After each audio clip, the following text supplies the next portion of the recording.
Breaking news చూస్తున్నాం.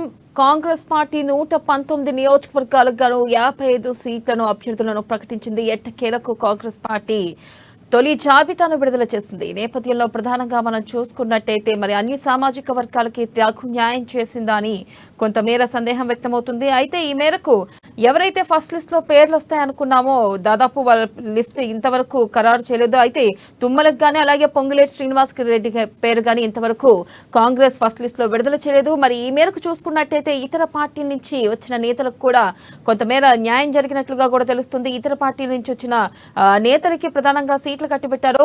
అలాగే ఇటు చూసుకున్నట్టయితే ఇటు తుమ్మలకి పొంగులేటికి మరి నెక్స్ట్ లిస్ట్ లో అవకాశం కల్పిస్తారా అనేది కూడా వ్యక్తమవుతుంది. అయితే మనం ప్రధానంగా చూసుకున్నట్టయితే 119 నియోజకవర్గాలకు గాను 55 మంది అభ్యర్థులను ప్రకటించింది. అయితే మిగతా లిస్ట్ ని ఎప్పుడు ప్రకటిస్తుంది అనేది కూడా కొంతమేర సస్పెన్స్ నెలకొంది. అయితే దీనిపై పూర్తి సమాచారాన్ని మనకు అందించడానికి మనతో పాటు సిద్ధంగా ఉన్నారు సునీల్ లైత్పరా.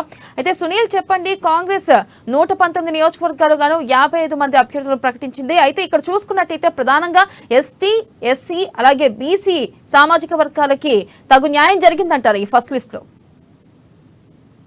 కాంగ్రెస్ పార్టీ మొదటి అభ్యర్థుల జాబితా అయితే విడుదలని చెప్పవచ్చు. అయితే అసెంబ్లీ ఎన్నికలకు సంబంధించి అయితే మొదటి జాబితాలో అభ్యర్థులను ప్రకటించినటువంటి పరిస్థితి ఉంది కాంగ్రెస్ పార్టీ నుంచి. అయితే అన్ని వర్గాలకు అంటే కులాల వారీగా చూసుకున్నట్లయితే అన్ని వర్గాలకు అయితే సమన్వయం చేసినటువంటి పరిస్థితి ఉంది. అయితే ఉమ్మడి మెదక్ జిల్లాలో చూసుకున్నట్లయితే ముఖ్యంగా గజ్వేల్లో సీఎం కేసీఆర్ పోటీ చేస్తున్న నేపథ్యంలో అక్కడ తుమ్కుంట నర్సారెడ్డి ఈయన సిద్దిపేట కాంగ్రెస్ పార్టీ అధ్యక్షుడిగా ఉన్నారు. గతంలో 2009 వరకు కూడా ఆయన కాంగ్రెస్ పార్టీ ఎమ్మెల్యేగా కూడా గజ్వేల్ లో ఉన్నటువంటి పరిస్థితి ఉంది. అయితే ఈయనకు గజ్వేల్ నుంచి కాంగ్రెస్ పార్టీ మరోసారి బరిలో దింపుతుంది.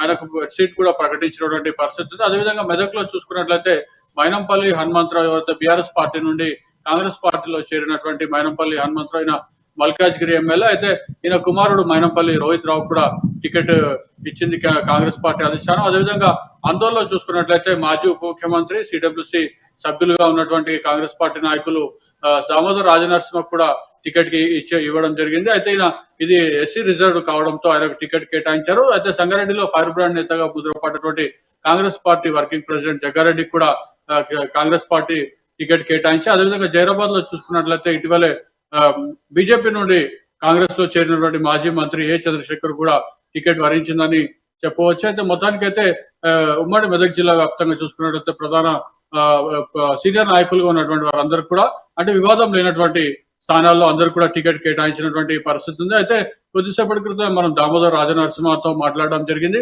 టికెట్ రావడం పట్ల ఆయన సంతోషం వ్యక్తం చేయడమే కాకుండా ఉమ్మడి మెదక్ జిల్లాలో కాంగ్రెస్ పార్టీ గెలుపు కృషి చేస్తానని చెప్పి కూడా ఆయన మనతో మాట్లాడడం జరిగింది. మరోవైపు కాంగ్రెస్ పార్టీలో అన్ని కులాలకు సంబంధించి అన్ని వర్గాలకు సంబంధించి సమన్వయం జరిగిందని చెప్పి కూడా టికెట్ల కేటాయింపు పట్ల దామోదర్ రాజనరసింహ సంతోషం అదేవిధంగా స్పందన వ్యక్తం చేసినటువంటి పరిస్థితి ఉంది. మరోవైపు జగ్గారెడ్డితో కూడా మాట్లాడడం జరిగింది. ఆయన కూడా టికెట్ల కేటాయింపులో సమన్వయం జరుగుతుందని కూడా ఆయన చెప్పడం జరిగింది. అయితే టికెట్ల కేటాయింపు సంబంధించి మొత్తం కూడా స్క్రీనింగ్ కమిటీ చూసుకుంటున్నటువంటి పరిస్థితి ఉంది కాబట్టి అందరికి కూడా సమన్వయం జరుగుతుంది. రెండో లిస్టు కూడా దాదాపు 2 నుంచి 3 రోజుల్లో రాబోతున్నట్లుగా కూడా మనకు దామోదర్ రాజనరసింహ కాంగ్రెస్ పార్టీ సీనియర్ నాయకులు కొద్దిసేపటి క్రితం చెప్పడం జరిగింది. ఈ నేపథ్యంలో రెండో లిస్టులో కూడా మిగతా స్థానాలకు 119 స్థానాలు ఇప్పుడు కేటాయించినటువంటి స్థానాలకు కాకుండా మిగతా స్థానాల్లో అందరికి కూడా 2 రోజుల్లో మిగతా స్థానాల్లో కూడా టికెట్ల కేటాయింపు జరుగుతుందని చెప్పి కూడా దామోదర్ రాజనరసింహ మనతో మాట్లాడుతూ చెప్పడం జరిగింది. మరోవైపు కార్తీక్ అయితే దినదినం గ్రాఫ్ పెరుగుతున్నటువంటి పరిస్థితి ఉంది. అదేవిధంగా అన్ని సర్వేలు కూడా కాంగ్రెస్ వైపు మొగ్గు చూపుతున్నటువంటి పరిస్థితి ఉంది. రాష్ట్రంలో ఉన్నటువంటి పరిస్థితులు, నిరుద్యోగుల్లో ఉన్నటువంటి వ్యతిరేకత కానివ్వండి, లేదంటే రైతుల్లో రుణమాఫీకి సంబంధించిన అంశం కానివ్వండి, అదేవిధంగా ఉద్యోగులకు సంబంధించి పిఆర్సీ, అదేవిధంగా ఐఆర్ కూడా దాదాపు కేవలం 5% సీఎం కేసీఆర్ ప్రకటించడంతో వారు ఐఆర్ వద్దని చెప్పి కూడా చెప్తున్నటువంటి పరిస్థితి. మాకు 15% ఇవ్వాలని చెప్పి కూడా ఇప్పటికీ ఉద్యోగ సంఘాల నేతలు డిమాండ్ చేస్తున్నటువంటి పరిస్థితిలో అదేవిధంగా అన్ని వర్గాల్లో కూడా బీఆర్ఎస్ పార్టీ పట్ల ఒకంత ఆగ్రహంతో ఉన్న నేపథ్యంలో ముఖ్యంగా నిరుద్యోగులు యువతలో పెద్ద ఎత్తున ఆగ్రహజ్వాలలు ఎగిసిపడుతున్న నేపథ్యంలో కాంగ్రెస్ పార్టీకి అనుకూలమైనటువంటి సర్వేలు రావటం అదేవిధంగా కాంగ్రెస్ పార్టీ అధికారంలోకి వస్తుందనడానికి కూడా